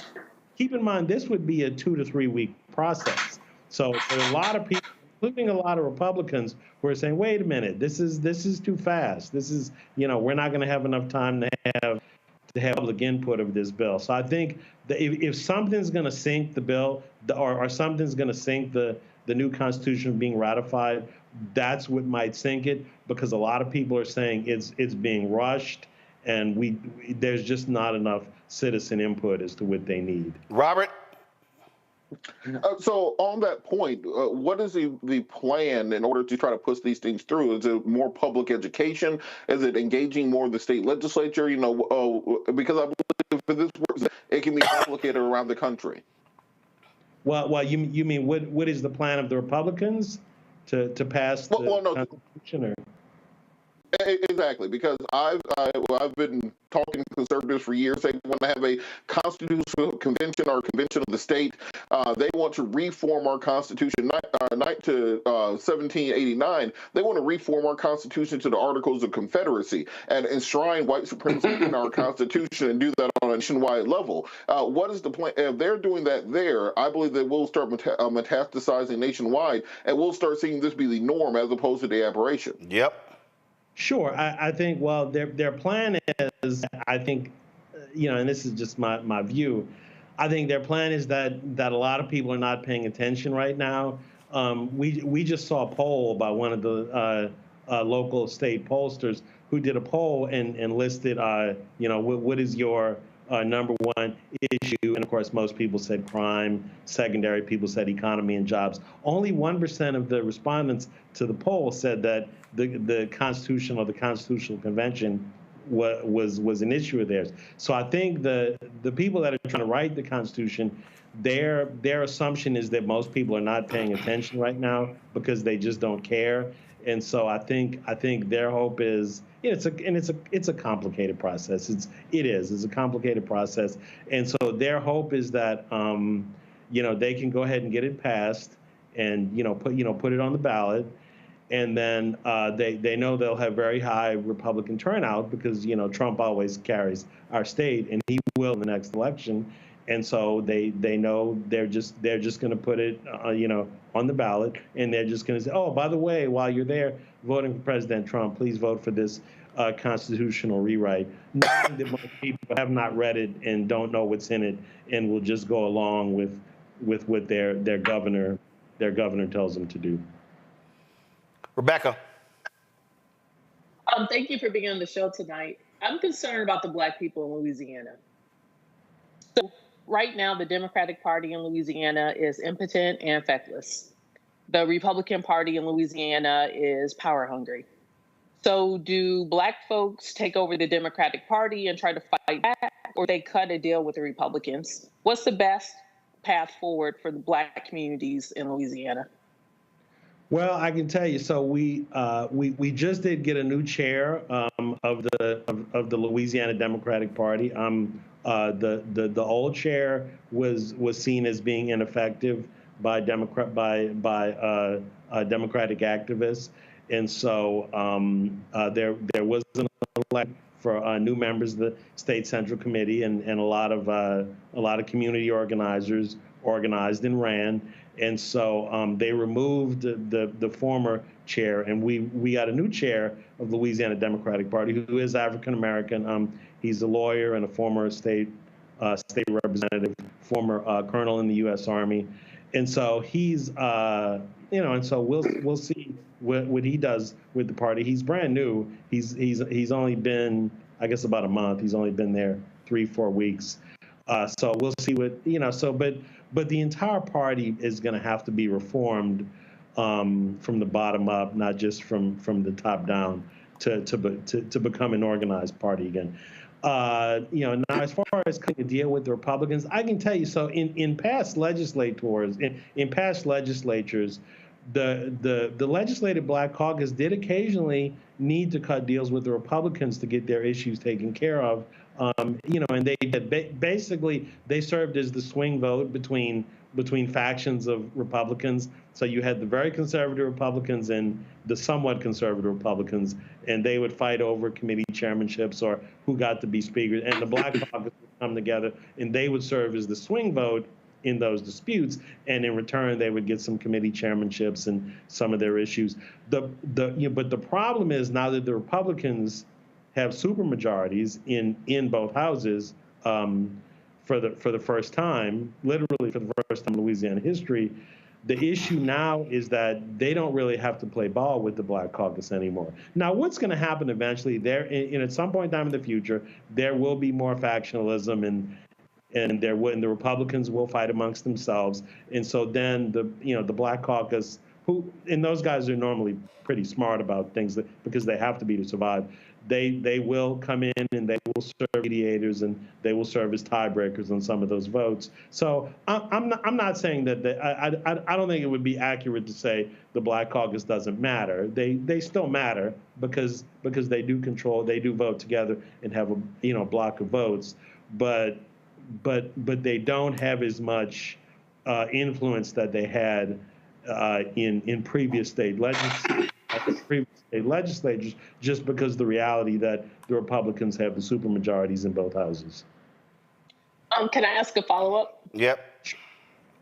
So I'm not, with all due respect, I'm not talking about the Black Caucus because that is largely the Black Democratic Caucus. I'm talking about actually Black communities in Louisiana because, quite frankly, some of the problems that we're seeing with the Democratic Party there, it's not just because of the chair that Republicans have a supermajority. That means the entire party is in shambles and that there's problems. So specifically, taking this out of the Democratic Party apparatus, really, what should Black communities in Louisiana do?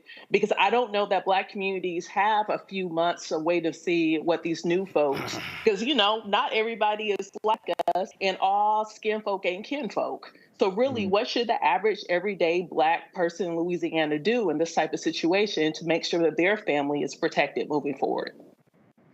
Well, I mean, you know, what people should have been doing all along is engaging in the process and learning what's going on and actually registering and turning out to vote.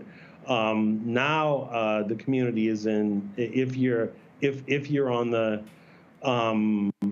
liberal or the Democratic side of the ledger, you know, you're gonna, or if you are a Black person, just in general in Louisiana, you're going to find yourself on the short end of the stick simply because of lack of voter turnout over the last 5, 10, 15 years. I mean, voter turnout has just been declining. So it's you know, it's not going to happen overnight. It's going to take a few election cycles.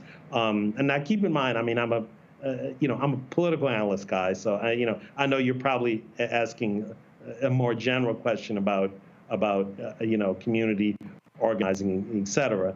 But again, I'm a pollster and analyst and a political guy, so I have to stay in my lane and talk about political issues. But from a political standpoint, I just think it's going to be it's going to be a long slog, you know, back into influence, and it's just gonna. But it's not going to take magic. It's just going to take people to turn out to vote. I mean, we have in every election, Black folks are only turning out at about 15 to 25%. Mayor of New Orleans, we have a mayor election in New Orleans, and only about 30% of the Black vote turnout for mayor of New Orleans, for the mayor's election of New Orleans, right?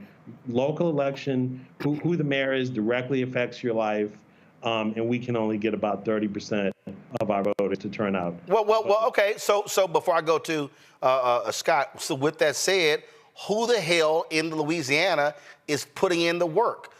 I'm sorry. Look, you've got former Congressman Cedric Richmond. You've got current Congressman Troy Carter. You've got Mayor Cantrell. You've got city council members. You've got Black folks in other parts of the state. Who the hell? What is the organization that's looking to do what Stacey Abrams and her group did in Georgia to say, wait a minute, we got a bunch of Black folks in Louisiana. Somebody has to organize and mobilize them. Who's actually doing it? Take party out. Do you have 1 or 2 or 3 grassroots groups that are saying this is our #1 priority? We have grassroots groups. Most of the active grassroots groups that we have are more involved in things like trying to create a second Black congressional district. But that's really a legal battle. I mean, that's been fought in the courts. I'm talking about who do you see who's really doing the work on the ground? And again, looking at what they did in Georgia to say, hey, you can't win jack 15, 18, 20%.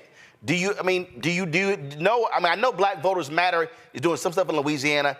Anybody else that's trying to create a statewide infrastructure that's not tied to party, but that's tied to a grassroots mobilization? Do you know of anybody? If it's happening, Roland, I have not seen it. Well, right there, see, again, for me, I mean, you're the preeminent Black political scientist in the damn state, and if you don't know, that's the problem. Yeah. Scott? Yeah, real quick. Are there Democrats who are going to be delegates to the convention, or just Republicans? Any of them up for re-election? Chance? Yeah. So that, you know, of course, there will be, all of the Democrats that are in the legislature will automatically become delegates. Attention. And interestingly enough, the governor in his 27 appointees that he's making, he has included a lot of Democrats. I guess he's trying to, show inclusivity. So for example, all the Black mayors of all of the cities have are going to be delegates. The mayor of Baton Rouge is a delegate who's a black female. The chair of the Democratic Party, even though he's not an elected official, the former elected official, he's not elected. He is actually going to be a delegate to the convention. Yeah. So there will be a good number of black folks on the convention. Now, are they up for re-election? The problem is, so we just had our statewide elections in the state of Louisiana. We literally just had them a few months ago. So so all of our state legislators are locked in for another 3.5 years. Yep. Because Roland. Election. Yeah, Roland. The other thing is, I have not heard our guests talk about legal strategies or where the lawyers are in all of this.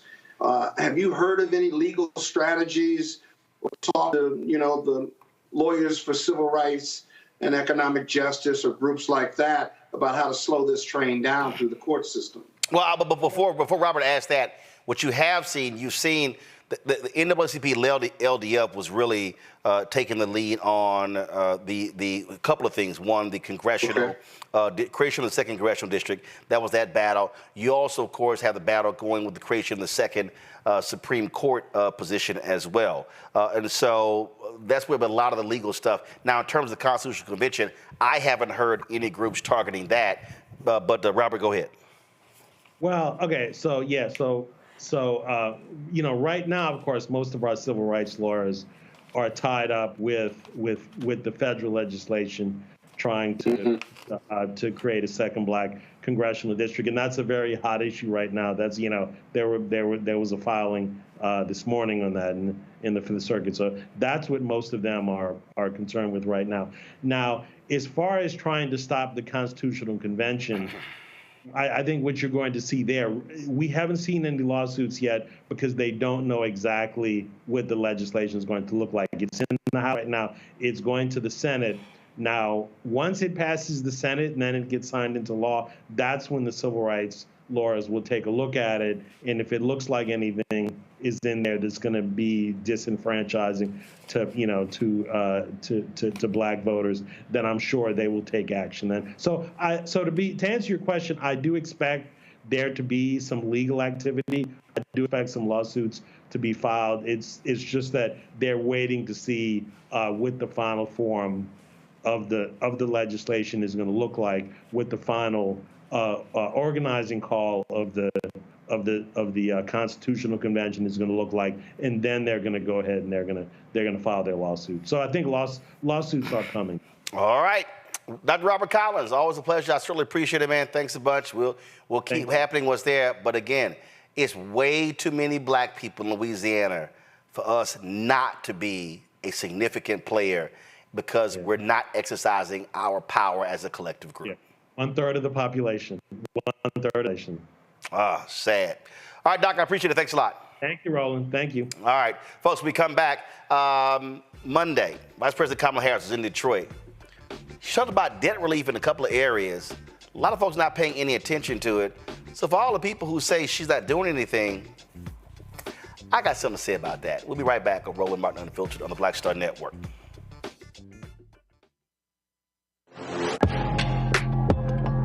A lot of y'all have been asking me about the pocket squares that we have available on our website. You see me rocking the Shabori pocket square right here.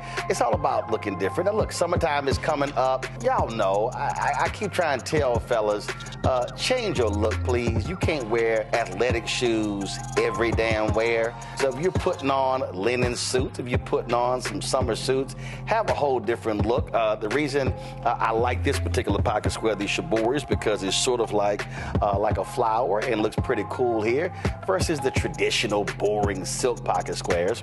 But also I like being a little different as well. So this is why we have these custom-made feather pocket squares on the website as well. My sister actually designed these after a few years ago. I was in this battle with Steve Harvey at Essence, and I saw this at a St. Jude fundraiser. I saw this feather pocket square, and I said, well, I got some ideas. So I hit her, and she sent me about 30 different ones. And so this completely changes your look. Now, some of you men out there, I had some dudes say, oh, man, I can't wear that. Well, if you ain't got swagger, that's not my problem. But if you're looking for something different to spruce up your look, fellas, ladies, if y'all looking to get your man a good gift, I've run into brothers all across the country with the feather pocket squares saying, see, check mine out. And so it's always good to see them.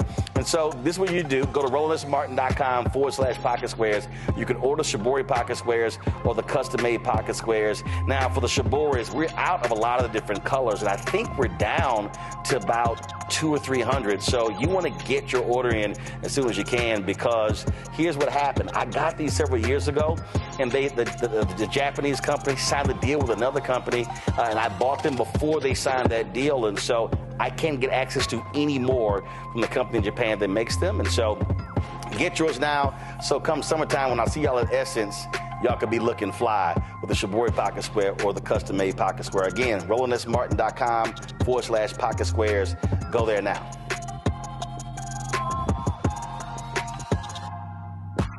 It's John Murray, the executive producer of the new Sherry Shepherd Talk Show. This is your boy, Earthquake. And you're tuned in to Roland Martin, Unfiltered.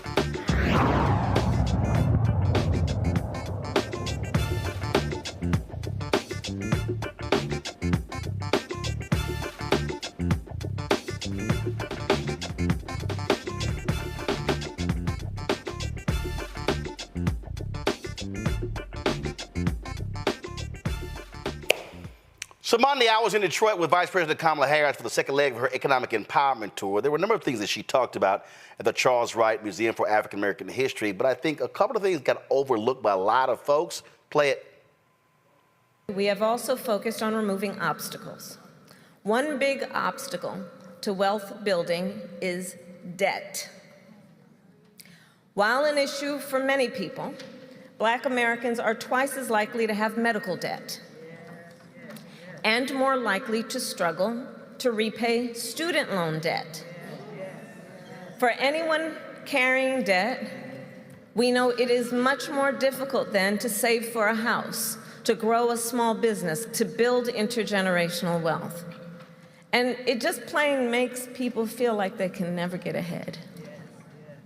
So President Biden and I have made debt forgiveness a central pillar of our economic agenda. And we have already forgiven about $500 million of medical debt for hundreds of thousands of Americans across the nation.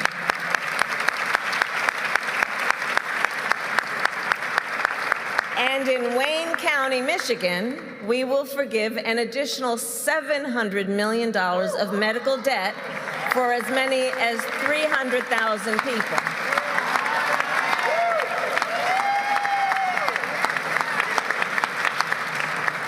And there's more. We are also implementing a rule, and this is critically important. We are also implementing a rule that medical debt cannot be used in calculating your credit score.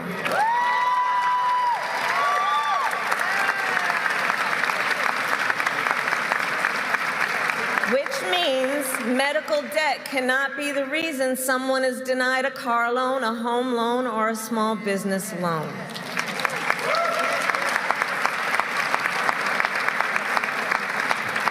On the issue of student loan debt, we have also forgiven nearly $160 billion for more than 4.5 million people. On average, more than $30,000 per person and $70,000 for our public servants like nurses, firefighters, and teachers. And God knows we don't pay them enough as it is, so it's only right.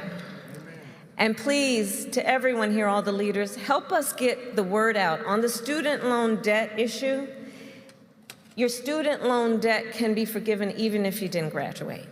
Please help us get the word out, because it's only logical. Think about it. How many people have to drop out because they can't afford tuition? They don't graduate and they still have the debt. So Detroit, I'll end with this. All of our work, whether it be debt forgiveness, affordable housing, government contracts, or access to capital, it is all guided by a fundamental principle. President Biden and I believe in you.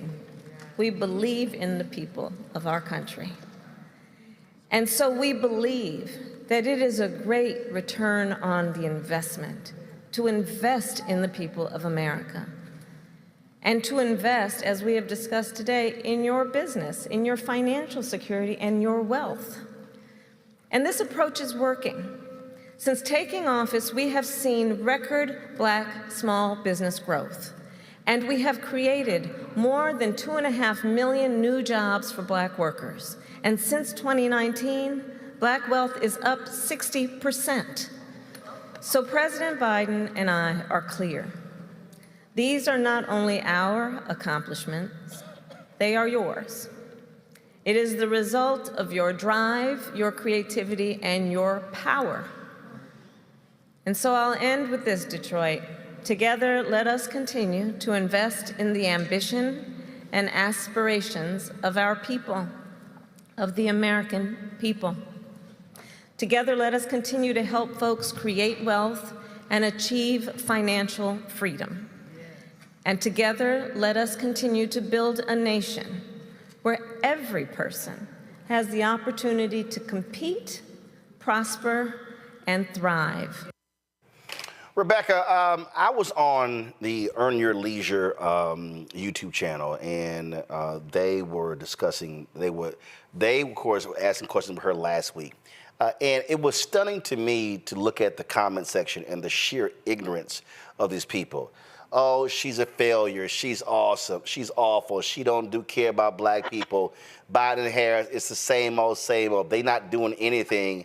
And I'm sitting here going, are y'all nuts? Facts are facts. So it's crazy to me when I see these reactions and folks are just in denial about what we actually see are undeniable facts about what is actually happening. So we saw this administration erase a lot of student loan debt. My concern is that if it is a Trump administration next year, does Trump claw back those forgiveness of loans and tell people, hey, actually, you really do need to pay your balance? Because just like we talked about earlier, these are executive orders that are moving policy. These aren't specific pieces of legislation that move policy. These aren't things that are enshrined into the Constitution that's moving policy. So what's really unfortunate for Black America is that right now we're at the whims of whoever is in the White House, because we're not seeing legislation that's being moved that's proactively advancing some of the Black agenda. And so now when people go to the ballot box in November, they got to think about that calculus. If we know that Congress is effectively broken and it's not moving legislation the way it should be moving or the way it moved legislation 20 years ago, then at that point, you got to figure out who do you want in the White House? Do you want it to continue with the way it's going now, even if you don't necessarily like how it's going? Is it better to continue on this path, or is it better to switch back and revert back to what we saw in the Trump presidency? I will say it is unfortunate that these are the choices and that there isn't a better choice here, but right now these are the choices. And Republicans have made it clear they don't believe in any student loan debt relief, any medical debt relief. And so if you have 4 more years of Biden-Harris, you're likely to see more of that debt relief as opposed to none. I wish they would talk about. I'm sorry. Robert, go ahead. You're absolutely right, Roland. I think that what Democrats have not figured out yet is how much of a game changer the stimmy was for many people in the Black community. That they don't see a direct check, a direct payment sent to them with the name of the president written on it. They think that nothing is getting done. There's a lot of people who remember the PPP loans. They just remember everyone had Gucci belts and new rims and everything was wonderful for about 6 months. Then people started going to prison and people spend a lot less time thinking about those sorts of things. And in large part, the problem this administration has had is most of the things that they have done are things that that you have to go look for to see. You have to be someone who went to college and has student loan debt to understand the impact of student loan reform. You have to be one of these individuals that has directly benefited from the Biden program They kept showing up in the mail and everybody enjoying it. And particularly in our community, when you have Sexy Red, when you got Waka Flocka Flame, when you got Teddy Riley, when you got Lil Uzi Vert, all talking about the things that Trump did for them and how the hood is behind him, quote unquote. Even you had to get into Stephen A. about that issue. Right. That it's a messaging issue that the White House has still not figured out how to counteract and how to push back, and also a legislative issue because many people, unless they see a stimmy show up, they're not going to believe the things are being done. Scott, real quick.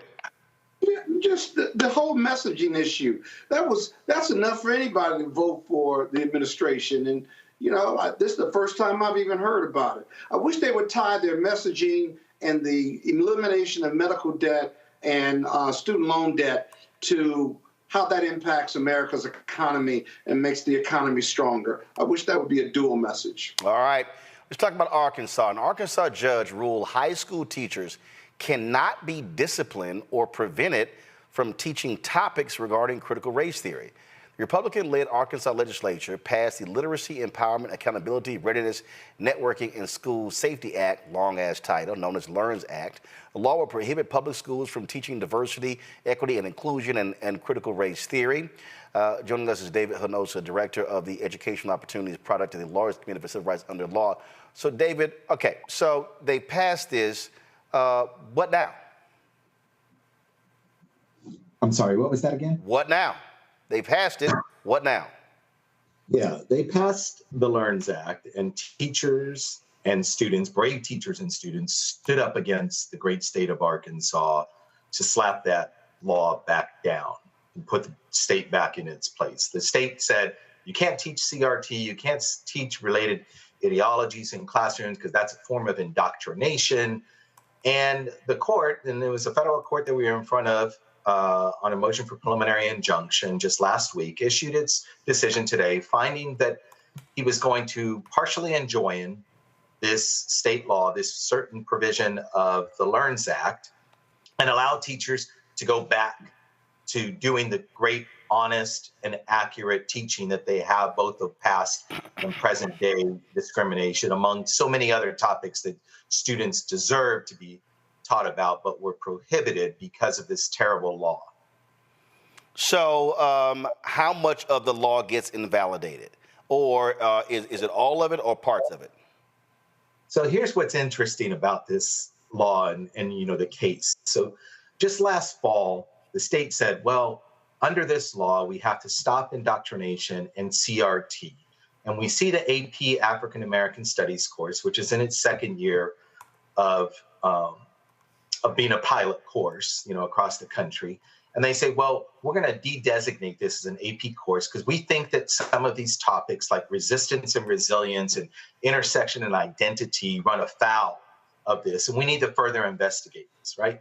Fast forward now to after the students and teachers and the Arkansas State Conference of the NAACP have filed a lawsuit and then moved for a preliminary injunction. Now, all of a sudden, the state starts walking back this law. The whole thrust of the law that was supposed to stop CRT, was supposed to stop woke ideology, according to Governor Sanders and Secretary of Education Jacob Oliva. Now, all of a sudden, they're filing court papers saying, this does not stop CRT discussions in classrooms. If you're just discussing it as an idea, as a framework, that's fine. You just can't indoctrinate students. So we now have the state of Arkansas on the record and as part of the court's own order stating specifically that, yes, teachers can teach CRT and related ideologies so long as they're not indoctrinating them. And that goes for all different types of ideologies, not just, frameworks. So it has extremely narrowed the scope of this law. And again, provided, much needed comfort by teachers like Mr. Gilbert and Ms. Walls, who we represent in this case, who really want to dig deeper into many of these issues that, again, students deserve the right to know and learn all of this information and ideas, whether it's bad or good. Let them digest that and build their own perspectives out of it. What could be the excuse me, what could be the impact of this decision by this federal judge on other lawsuits across the country? Well, the court came down very strongly in favor of students' right to receive information and ideas. So we represent a couple of individual students, Sadie Bell and Giselle, who have put their names on this lawsuit, as well as student members of the Arkansas State Conference. And it's a very strong, powerful ruling that says, yes, students have a First Amendment right to receive the information and ideas that the states like Arkansas have essentially marshaled forward this law through purely ideological and politically based reasons, not connected to education. And that sets a very strong precedent that potentially, other federal courts, including our court in the state of Oklahoma, where we have another case where we represent the Oklahoma State Conference of the NAACP, the American Indian Movement, and others challenging that state's laws. But I think that that's a very powerful ruling, again, coming from this judge towards the tail end of the school year, that wasn't going to stand for the state trying to filter and censor critical discussions in the classroom that it disagreed with. Last question, does Arkansas plan to appeal this decision? Yeah. I don't know. They put out a statement today saying that they're glad, that the court issued a very narrow injunction in this case, applying to only 2 students, although, again, all teachers are free to teach CRT and related ideologies.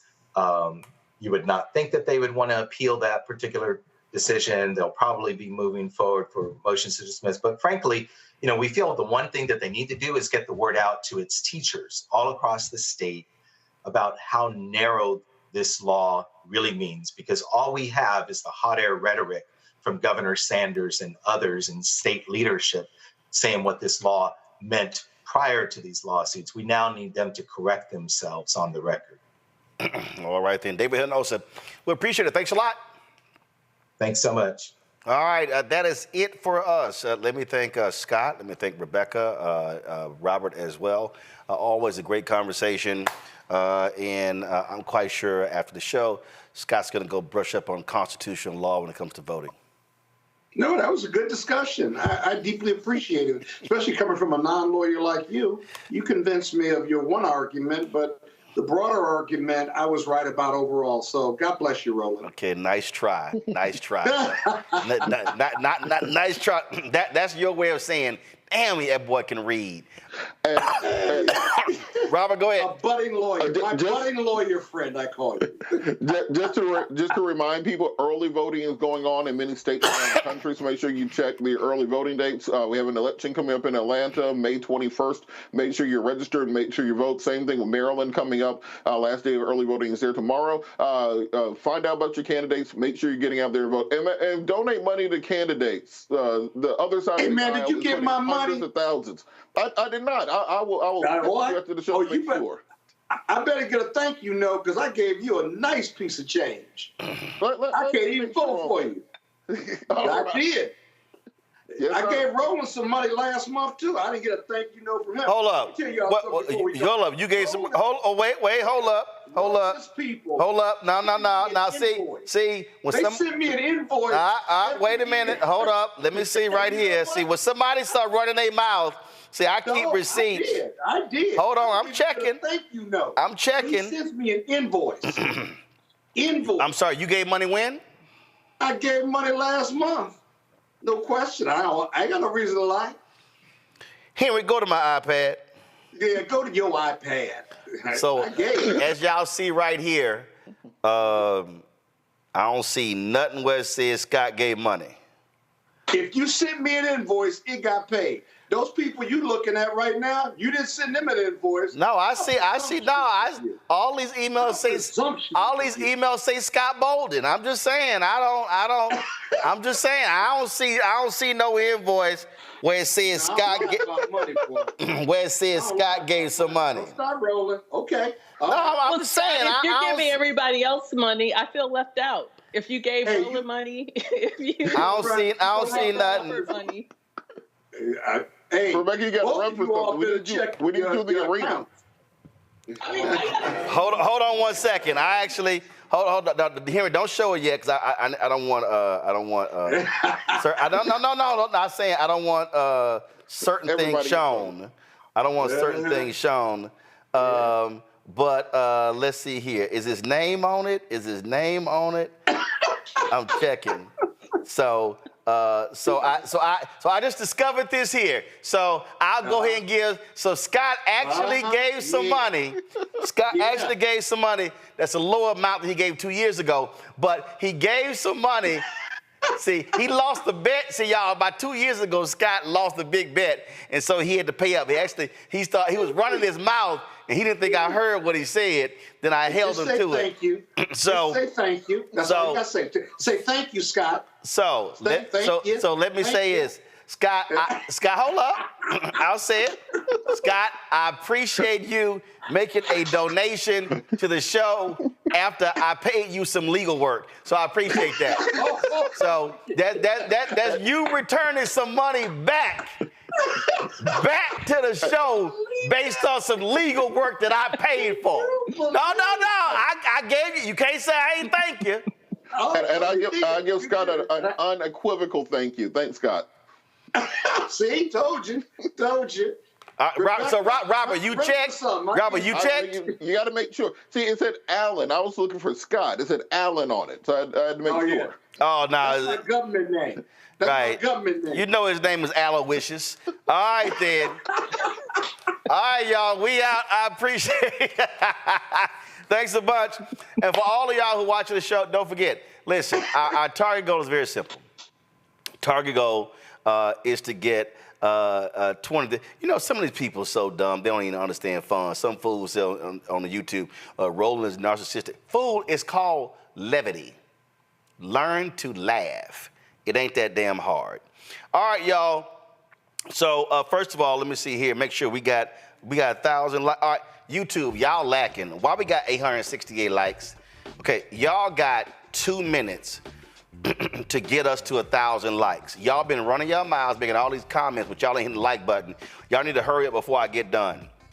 Okay, our goal is very simple, to get 20,000 of our fans on contributing on average $50 a year.